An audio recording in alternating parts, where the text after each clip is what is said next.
हाथी और दर्जी।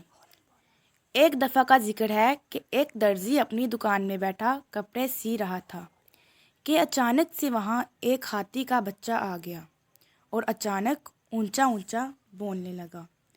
दर्जी ने इसको एक रोटी का टुकड़ा दिया। वो हाथी हमेशा दर्जी की दुकान पर आता था। एक दिन हाथी आया लेकिन दर्जी ने इसको रोटी के बजाय सुई चुभो दी। हाथी भाग गया। अगले दिन हाथी फिर आ गया लेकिन इसकी सूंड कीचड़ से बड़ी हुई थी और इसने अपनी सूंड से कीचड़ दर्जी के कपड़ों पर फेंक दिया। दर्जी के सारे कपड़े खराब हो गए। दर्जी सर पकड़कर रोने लगा।